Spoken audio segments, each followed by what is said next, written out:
قالوا يا شعيب أصلاتك تأمرك أن نترك ما يعبد آباؤنا أو أن نفعل في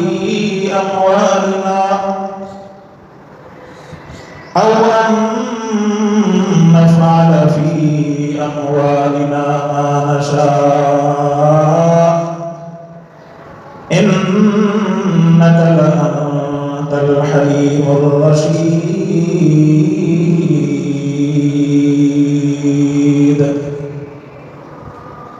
قال يا قوم أرأيتم إن كنت على بينة من ربي ورزقني منه رزقا حسنا وما أريد أن أخالفكم إلى ما أنهاكم عنه إن أريد إلا الإصلاح ما استطعت وما توفيقي إلا بالله عليه توكلت وإليه أنيب.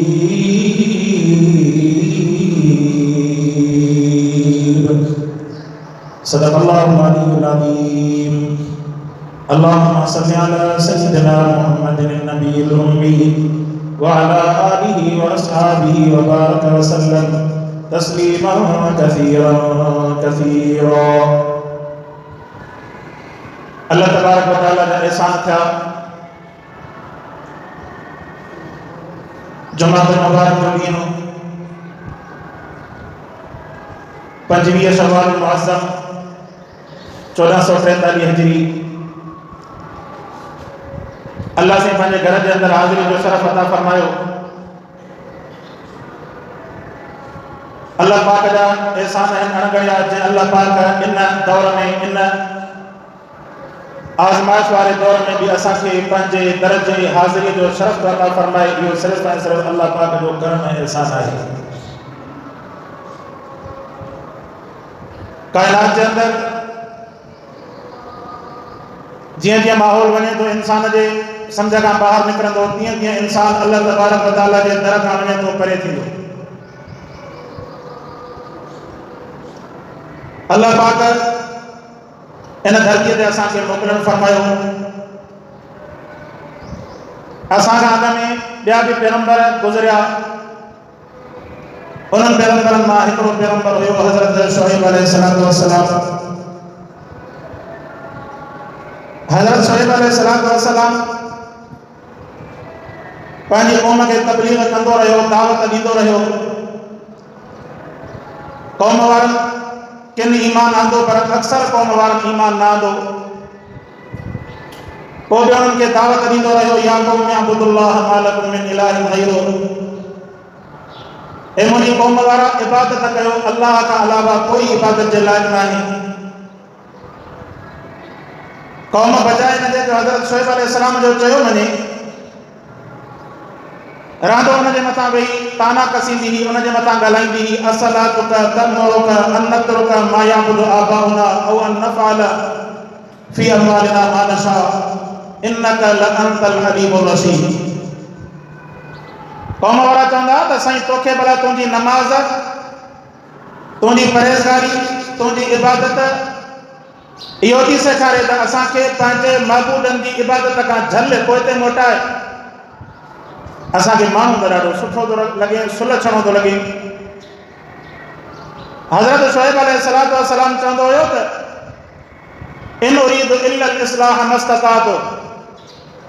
मुंहिंजो कमु असां ताईं तव्हां ताईं पंहिंजे अल्लाह जो प्रोग्राम ऐं पैगाम पहुचाइणु मुंहिंजो कमु आहे। उन खां बाद में सम्झ जी ताक़त ॾियणु, हिदायत ॾियणु, हिदायत जे रस्ते ते आणणु, इहो सिर्फ़ु ऐं सिर्फ़ु मुंहिंजे अल्लाह जी ज़ात जो कमु आहे। अॼु बि क़ौम वारनि खे तव्हां ॾिसो, क़ौम वारा तव्हांखे इहो ई जवाबु ॾींदो। क़ौम तव्हांखे चवंदी त साईं तव्हां असांखे वेठा था इबादत जा ॾस ॾियो, अल्लाह जी इबादत जा सबक़ ॾियो, तव्हां वञी पंहिंजो वञी अल्लाह अल्लाह कयो, असां सां तव्हांजो छा वञे। अल्लाह तबारक व तआला अॻियनि क़ौमुनि जा, अॻियनि नबियनि जा किस्सा क़ुर में ॿुधाए करे ॿुधाइणु फरमायो त अॻियनि क़ौम वारनि जो बि हाल इहो हूंदो हुयो।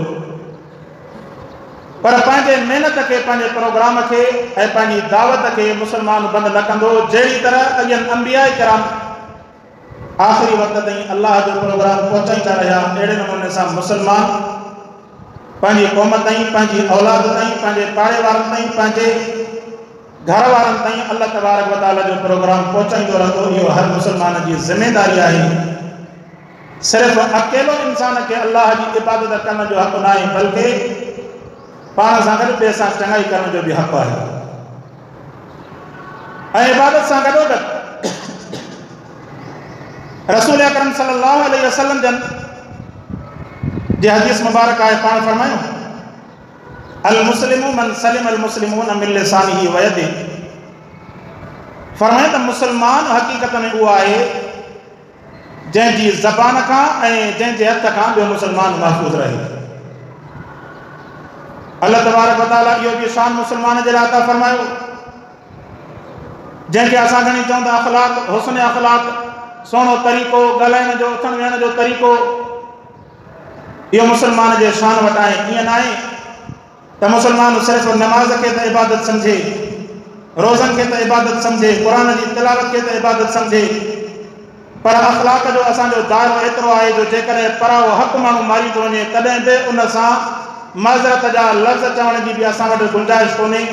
इन खां वधीक बद अख़लाक़ माण्हू न आहे जेको सम्झे जे अथो त मुंहिंजी कमज़ोरी आहे, मुंहिंजी कोताही आहे, उन जे बावजूद बि मां पंहिंजी कोताही खे लिकायूं थो वञा ऐं सम्झो त पराए माण्हू जे मथां ज़ुल्म करण जे बावजूद बि मां उन जे मथां ॾाढ ॾेखारी थो वञा, इन खां वॾो को ज़ालिम न आहे। कामिल मुस्लमान जी निशानी संजन ॿुधाई, जंहिंजे हथ खां ऐं जंहिंजे ज़बान खां ॿियो मुस्लमान महफ़ूज़ रहे, अल्लाह वटि इहो कामिल मुस्लमान आहे। अख़लाक़ जो आला नमूनो सुणे रसूलुल्लाह जन ॿुधाइण फरमायो, पंहिंजी ज़बान खां, पंहिंजे हथ खां ॿिए मुस्लमान खे महफ़ूज़ रहे। ऐं असां वटि हक़ जो जेको रस्तो आहे असांखे तमामु घणो सबील आयल आहे। हर को माण्हू पाण खे हक़ ते सम्झे थो, ॿिए खे न हक़ ते। कुझु शयूं अहिड़ी बि हूंदियूं आहिनि जिन खे इंसान दरगुज़र बि कंदो आहे। कंहिं घटि वधि ॻाल्हायो, दरगुज़र कयो, कंहिं तव्हांजो हक़ खाधो, दरगुज़र कयो। के शयूं अहिड़ियूं हूंदियूं आहिनि जेके दरगुज़र करण जहिड़ियूं न बि हूंदियूं आहिनि। ॿिया त मिसाल तमामु घणा, पर मां हिकिड़ो नंढो मिसाल ॾियां। जेकॾहिं को माण्हू कंहिंजा 500,000 रुपया खाई थो वञे, दरगुज़र कयो। इंसान खे एतिरो अल्लाह पाक तौफ़ीक़ ॾिनी आहे जो जेकॾहिं हुनखे अल्लाह जे रज़ा जे ख़ातिर माफ़ करे, अल्लाह हुनखे ॿिणो ॾियणु फरमाए।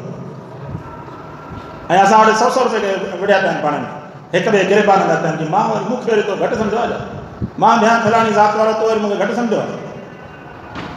सो मुंहिंजा दोस्तो, इहा जहालत आहे।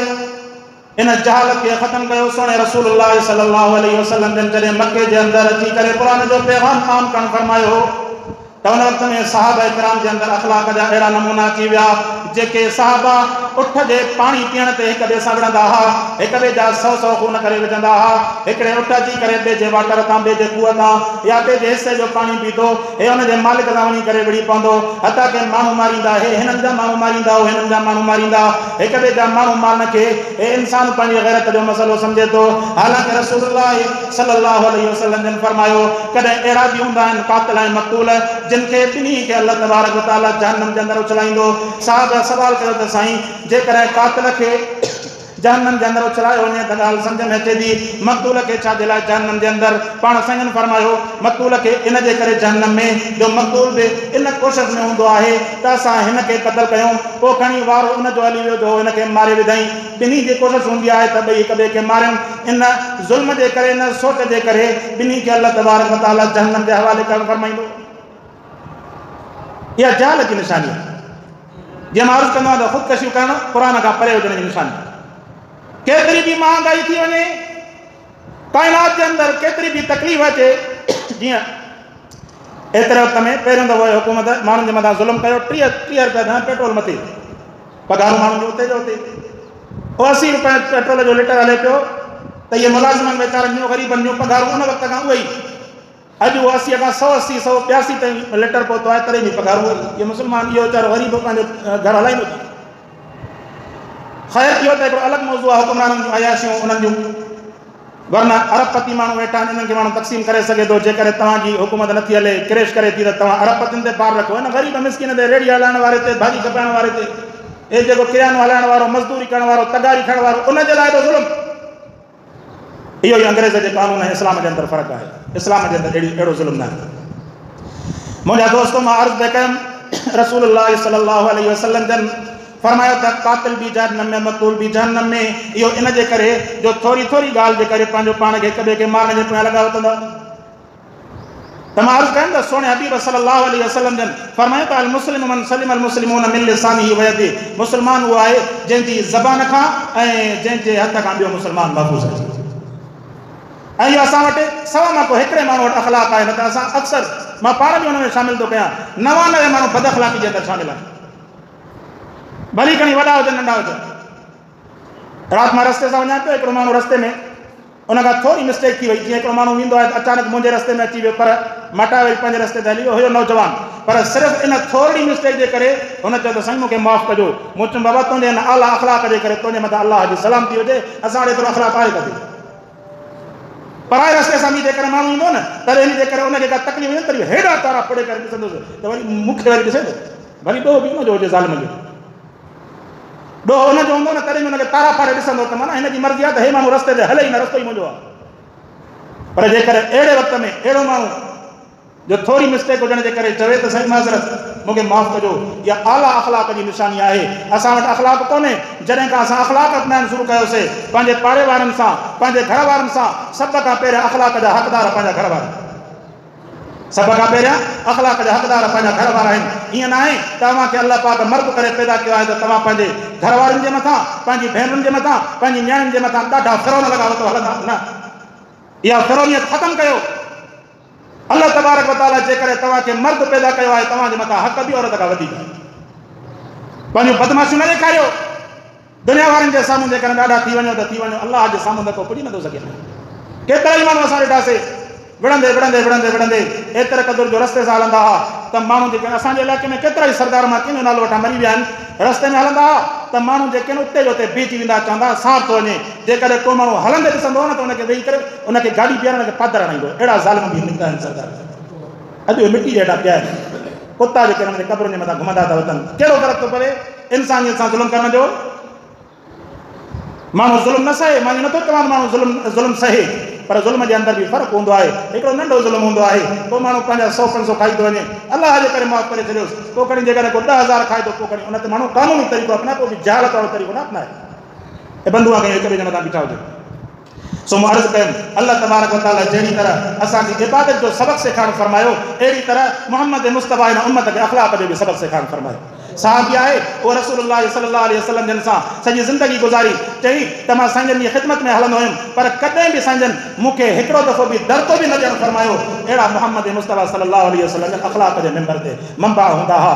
अम्मा आयशा खां पुछो वियो, अम्मा संजन जो अख़लाक़ त असांखे ॿुधाइणु फरमाए। अम्मा आयशा फरमाईंदा तव्हां क़ुर न आहे पढ़ियो? से क़ुर पढ़ियो आहे। फरमाईंदा क़ुर पढ़ंदा वञो, सॼो क़ुर मोहम्मद रसूलुल्लाह जे अख़लाक़ सां भरियो पियो। अल्लाह पाक कंदो आहे, अल्लाह से असांखे अमल करण जी तौफ़ीक़ अता फरमाए।